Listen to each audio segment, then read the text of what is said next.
જામનગરના સિક્કાના ward number 3માં ખુલ્લી ગટરો રોડ રસ્તાના પ્રશ્ને નિરાકરણ લાવવા પૂર્વ નગરપાલિકા ચેરમેન દ્વારા માંગ કરવામાં આવી।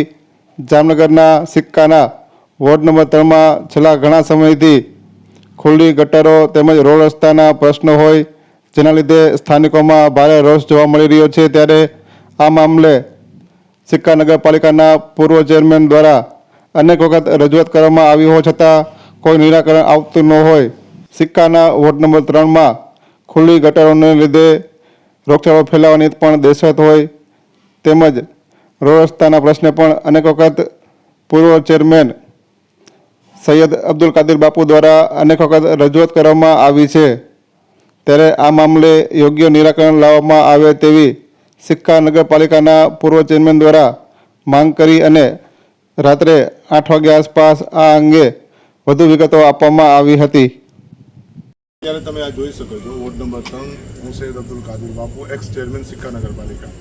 અત્યારે મેં તમને વોર્ડ નંબર 3માં જે લાઇટની સમસ્યા અને ગટર રોડ રસ્તાની સમસ્યા જે બતાવી અને એ દરમિયાનમાં મેં વારંવાર પ્રમુખ ઉપપ્રમુખ અને ચેરમેનશ્રીને લેખિતમાં મૌખિકમાં ચીફ ઓફિસર સાહેબને પણ આપ્યું છે પણ તે છતાંય આ વસ્તુનું નિરાકરણ થતું નથી। વારંવાર લગભગ 1.5 વર્ષથી અમે રજૂઆત કરીએ છીએ, વર્ષ થઈ ગયું, લેખિતમાં મૌખિકમાં આપીએ છીએ પણ સુધી આ કાંઈ નિરાકરણ આવ્યું નથી। ને જ્યારે ઉપપ્રમુખને વાત કરીએ કે ઉપપ્રમુખને વાત કરી હતી કે આ બધું એજન્સી અત્યારે ચેરમેનશ્રી હલાવે છે તો અમારે આ બધી વસ્તુની રજૂઆત કરવા જવું કે ના કરે। તમે જોઈ શકો છો કે રોડ રસ્તા ઘટ જ્યાં મારા જેવા એક્સ ચેરમેન સિક્કા નગરપાલિકાને જો એ લોકો જવાબ ના આપતા હોય તો સામાન્ય જે માણસો છે સિક્કામાં રહેતા એ લોકોની સ્થિતિ શું કરવાની?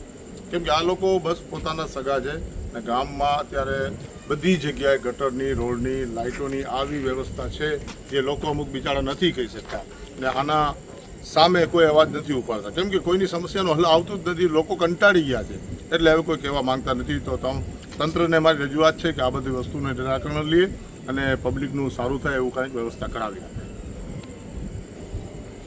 તમે અત્યારે આ જોઈ શકો છો આ ગટરની હાલત જો આજે 1.5 વર્ષથી અમે બધા અહીંયાના રહેવાસીઓ બધા અત્યારે આ વસ્તુથી પરેશાન છે। ઘરમાં જીવાતું થાય છે અને અહીંયા વાડી ખેતરનો વિસ્તાર રહ્યો એટલે સરપની બીક રહીએ છે, ઘણા બધા ઘરોમાંથી સરપ એ નીકળે છે ને આ બધું બીમારીઓ રોગચાળો આનાથી કેટલીક અમારે રજૂઆત કરવી તે છતાંય આ રજૂઆતનું કાંઈ નિરાકરણ આવતું નથી।